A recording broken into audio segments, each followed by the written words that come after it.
honorables députés. L'opposition s'élève aujourd'hui pour défendre non seulement une position, mais également un principe s'approcher de notre État de droit. Monsieur le Président, estimés collègues de l'opposition, au moment où les membres du gouvernement discouraient, j'ai la chair des poules. Mon corps frémissait, frissonnait, en entendant les arguments expliqués par la majorité qui, boursouflée dans sa proposition, a sombré dans l'obscurantisme juridique, insensément nébuleux et même calculé. Qui plus est, plus il parlait, j'observais l'ampleur de la porie juridique dans laquelle le gouvernement venait de s'enfermer, une véritable aporie juridique. Oui,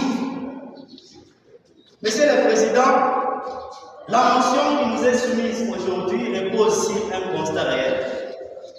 Des discours de haine sur TikTok et Facebook ont alimenté les conflits dans l'Est de la RDC et mettent à la société mère hébergeuse de Facebook et Instagram est accusée de ne pas suffisamment modérer certains contenus dans des langues locales, en l'occurrence les Tchouba, les Kikongo, les Lingala et les Français.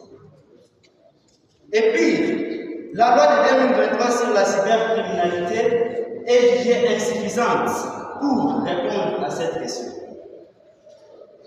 Monsieur le Président, honorables députés, ce gouvernement, composé de mesquins et obscurantistes, a argué ici présent la complicité de l'entreprise Meta dans les allocutions des postes odieux, aversifs, qui alimentent la guerre à l'est du pays.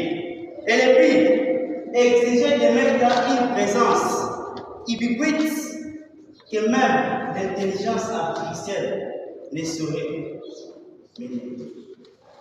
Honorables députés, le gouvernement nous dit que Meta doit répondre pénalement des publications de ses utilisateurs. Je pose alors une question de sa masse.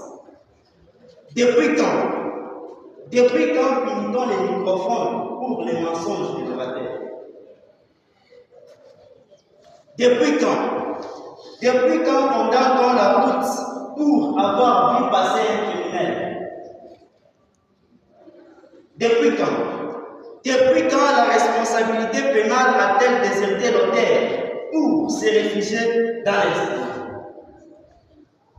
Monsieur le Président, notre opposition s'articulera sur des axes principaux. Premièrement, la violation du principe sacro-saint de la responsabilité pénale et personnelle qui constitue l'un des piliers du droit pénal moderne garanti par la Constitution du 18 février 2006 en son article 17 alinéa 8e. Et deuxièmement, l'impossibilité de réaliser cette responsabilité. Il vous reste une minute, veuillez passer à l'essentiel. Monsieur le Président, ce gouvernement, cette majorité pense que les médias sociaux doivent être responsables pénalement des contenus et aversifs publiés par leurs utilisateurs en RDC. Mais quelle casuistique périlleuse, quelle prestidigitation intellectuelle, Monsieur le Président.